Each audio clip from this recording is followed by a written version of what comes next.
Hello everyone, for Channel 6 TV, I'm Dennis George, and with us today, the Honorable Mayor of the City of Lebanon, Gary Crenshaw, and Honorable, welcome aboard. Good day.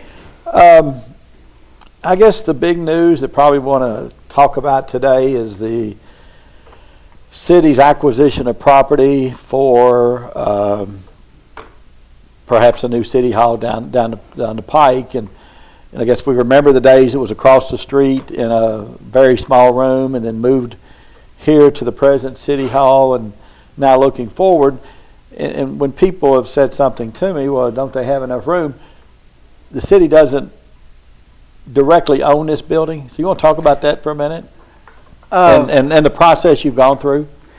At the end of the day, the city does own the building through the water company.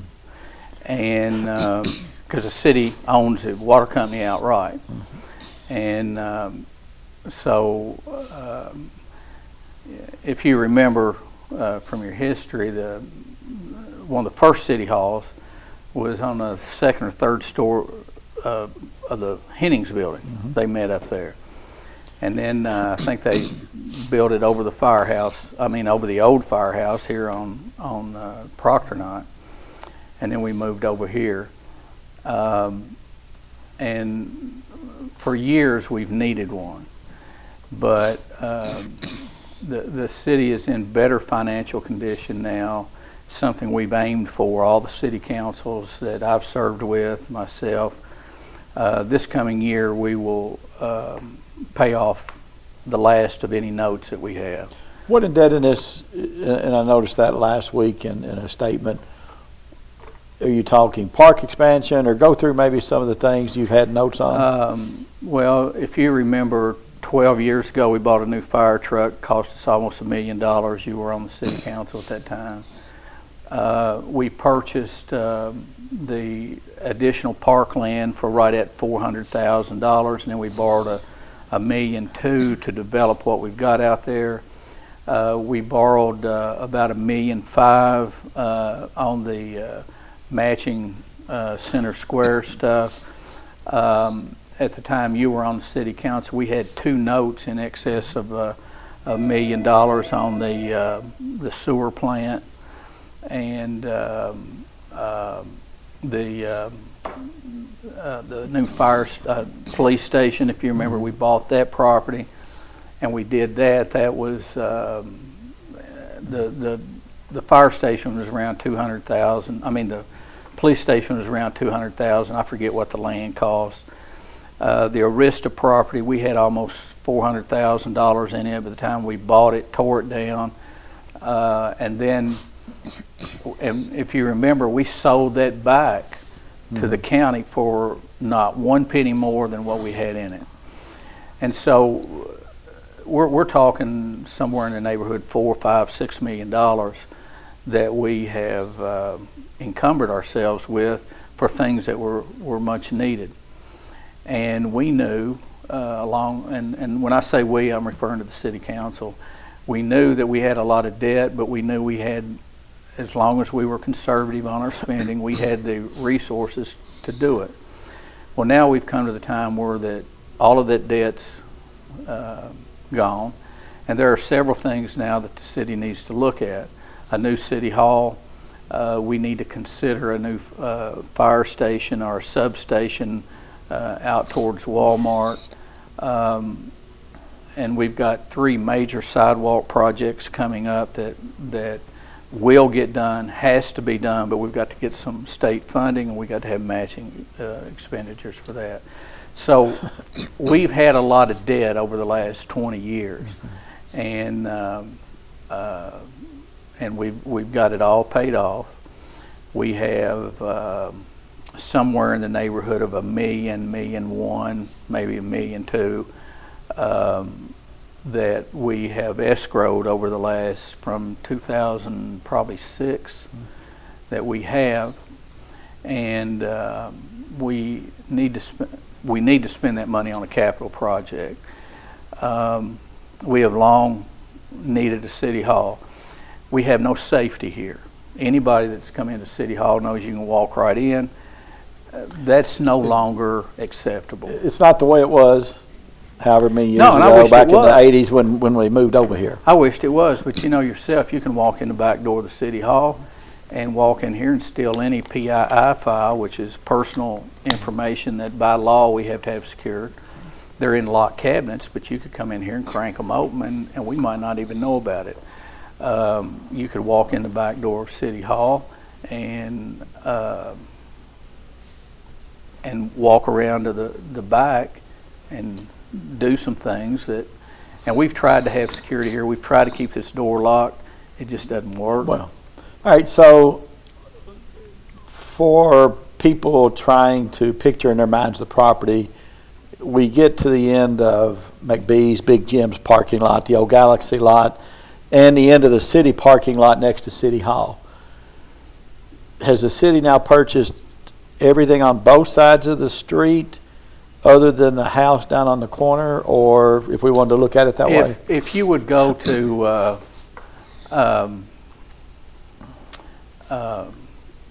Red Wing Shoe Store, Dale Royce's establishment, with your back to the store, and look out across Main Street, you would see a vacant lot that goes from Main Street to Mulberry. The old Lebanon Carriage and Implement? The old Lebanon Carriage and Implement. And then that lot plus that little portion of what we call the Brent's building from street to street. The Brent's building from street to street. And that would include the Brent's property, the old Brent's property, the Lebanon Carriage and Implement Company, Arch O'Daniel's house, Joe David O'Daniel's shop, and the ladies' residence that's beside the O'Daniel property. So we have bought 5 pieces of property. We gave $87,500 for the Brents. We gave $80,000 for Lebanon Carriage and Implement, and we gave $70,000 each for the houses and $27,500 for the shop. That is more than what I would have liked to have given, obviously. That's more than I think they're probably worth. But at the end of the day, and somebody, you know, gave me cause to reflect a little bit. Regardless of what your house appraises for, regardless of what it's worth, if I came up to you today and said, Dennis, I want your house, if I really want it, I'm going to have to pay your price. And that's where we find ourselves now. With that said, how many people, how many companies are going to come in and buy that portion of town and invest the money in it? I would say not very many. And it's unfortunate, but at times local government, state government, federal government are the only people who have the resources to do downtown revitalization. And I was in a discussion with someone about it last week, and we're going back and forth on, yeah, it helps the downtown area, it cleans some things up, it kind of revitalizes. And then the question, is that what government does? And he said, urban renewal. So this is, in some effect, a way for the city to move along with the project that is necessary, first of all, but also kind of maybe helps a part of town that needs to be revitalized. Is that? If you remember back in the early days of, you'd been on the council for a while, but when I came on the city council back in the day, and we talked about doing some of these things, I am not a believer that small cities should be in the business of urban development, except in one situation. When local government needs space to build, then we ought to try and do it in areas that need to be renovated. For the city just to go out and buy a property and start a project just because it's ugly, the city of Lebanon doesn't have the resources to do that. Well, as our former city attorney John Smith used to say, the city's not in the business of owning real estate. Exactly, and the same might be said for Lebanon has a population of right around, the last census was 5,990 something. It may be bigger than that now, I don't know. The county's around 20-some thousand. But with that population base, we can't be in the business of social programs and urban development. That is not what our mandate is. It is for the protection of the citizens, to provide infrastructure, and to do some things that makes our population want to stay here and work. All right, I know there have been discussions, and you were a proponent of, and rightfully so, the post office building. Back in the day, U.S. Postal Service was building new facilities, several of them around us. They never wanted to budge on that property down there. And I have never been able to figure that out. As you well know, we have talked to Congress, we've talked to senators and congressmen, or their representatives. I don't want to say that I've talked to all of them personally.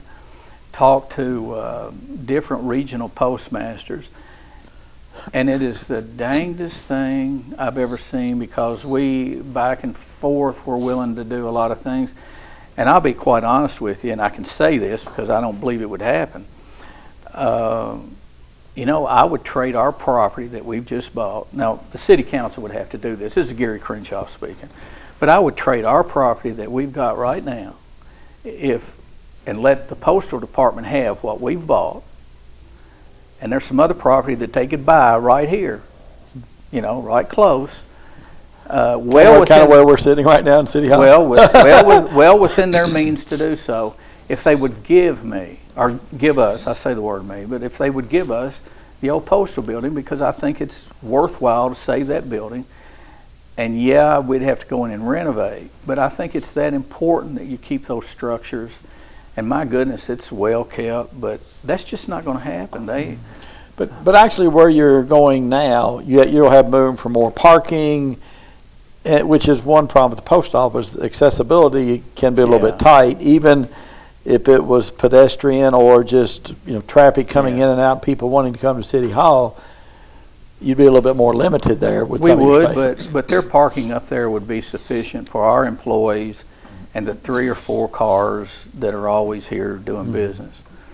However, one of the goals and if you remember, now I haven't had a lot of complaints in the last few years, but about downtown parking, this acquisition, and when it's built, will add to this parking lot at City Hall, and it ought to resolve the Main Street parking on this block from here on.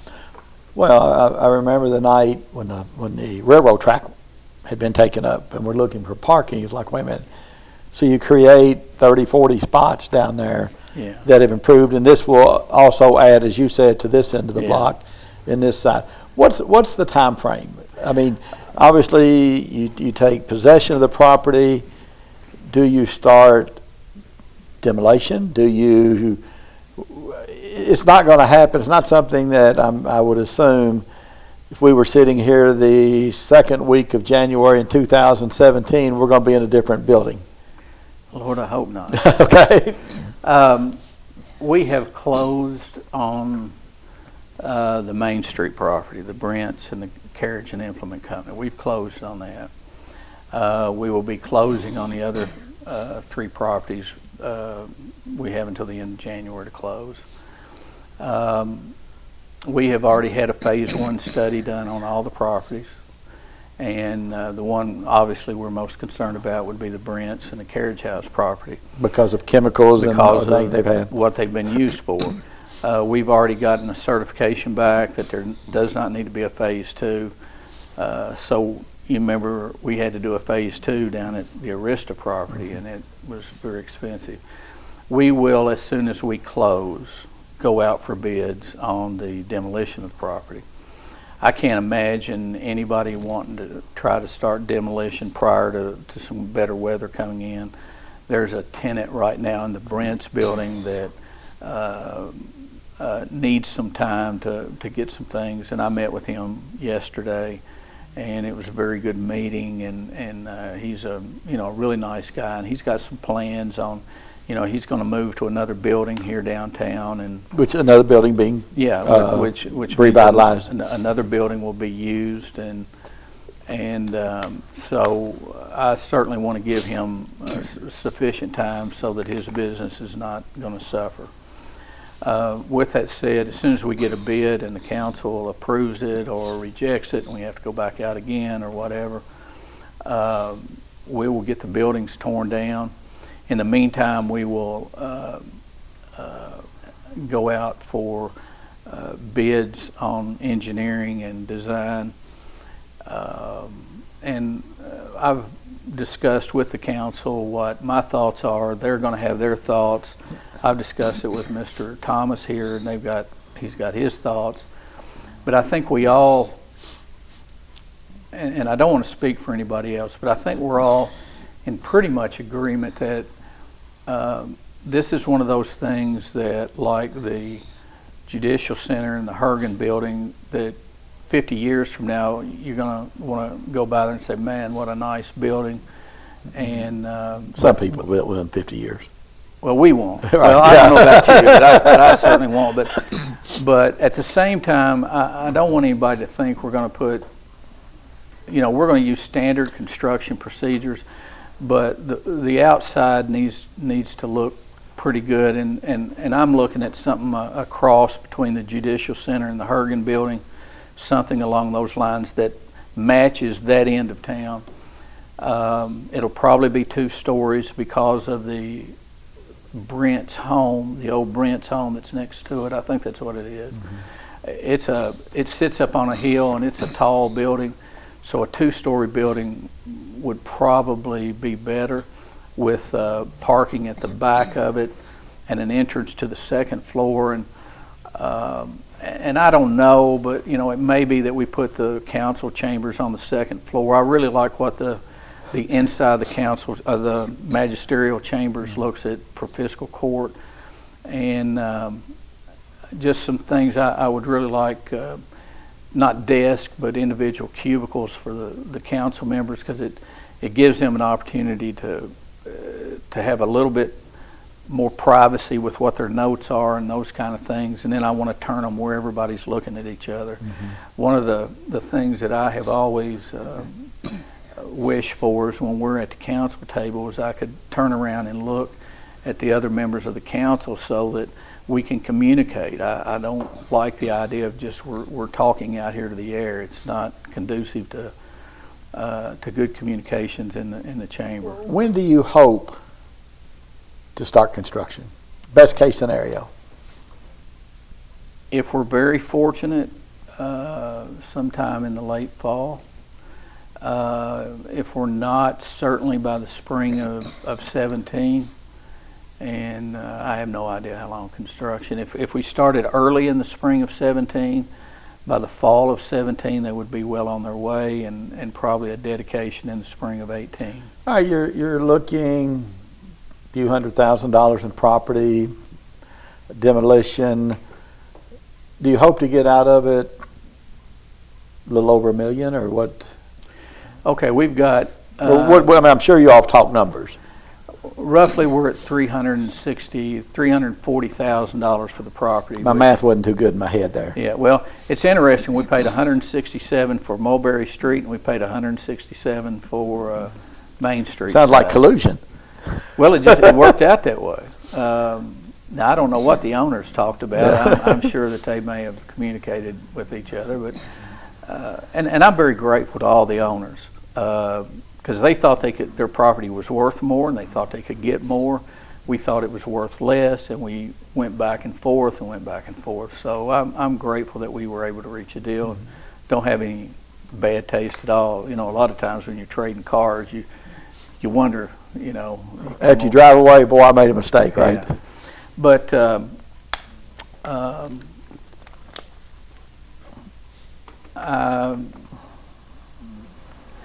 we're going to be surprised at how much it's going to cost on the high side. And I'm being real about that. I would imagine, Dennis, that, and this probably shock everybody, but I would be surprised if we're in it at $2 million, finished out, furniture and everything. Well, I know. And that's a lot of money. I know it is, but what did they pay I mean, it's just expensive. I used to talk to Judge George about the cost of the judicial centers and would give him a hard time because he was on the committees. But he said, wait a minute, look at what we're spending and look how long these buildings are going to be here. Right. The security that's necessary, obviously a little bit different in a judicial building. Anymore, you go to meetings and every councilman or magistrate in some communities, they all have a laptop or they all have, computer to be looking at. And I guess maybe it helps on storage. You may not need as many trees, all the time, or kill as many trees. But, I guess if you're looking 50, 60 years down the road, that it would hold up, the investment is not that bad. I look at everything as prorated over time. And if we spend $2 million, our debt service will be about $125,000, $150,000 a year for 15 years or 20 years or 10 years.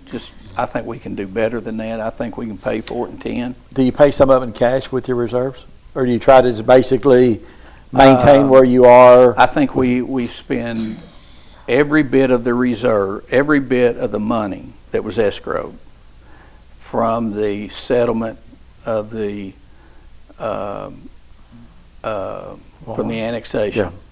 Okay, because that's where that money came from, and that's where we talked about it. And if you remember, every time we've had a capital sale, we've said, well, let's put that over in a fund to build a new city hall. Remember when we bought and sold the property? Well, we're going to put that for the Roman ruins and all that stuff. Well, wait, for those with the Roman ruins and those who haven't been around, maybe including Gary, next to the Arista Theater, where the Judicial Center, there was also an old car lot, and then running all down Water Street at the time was a tobacco warehouse, and when it was gone, we affectionately would refer to it as the Roman ruins. When they tore it down, they left the arches yeah. connected down through there, and it looked like Roman ruins. Mm-hmm. But well, we never could do that because all that money had to be put into the general fund. Plus, in 2008, when the economy collapsed, we kept right on making those debt payments. We did good. We kept doing what we were supposed to be doing. And in 2009, when it really hit, we lost 1,200 jobs from 2008 down to about 2010, and now we're back up over that number. We're over 4,200 jobs now in the area, and so over time, it's a good investment for that money, and I anticipate borrowing $1 million. 800,000. I'm trying to be really real about that because I always know building projects cost more than what you think. But when you look at what we're going to get, and long after I am out of office and long after I'm laying somewhere in the ground, we're going to have a nice city hall that Boy Scouts, Girl Scouts, kids can come to and address the council. It'll be a place where that the people's business here in Lebanon can be done. And the city council ought to be, and I think is proud of that.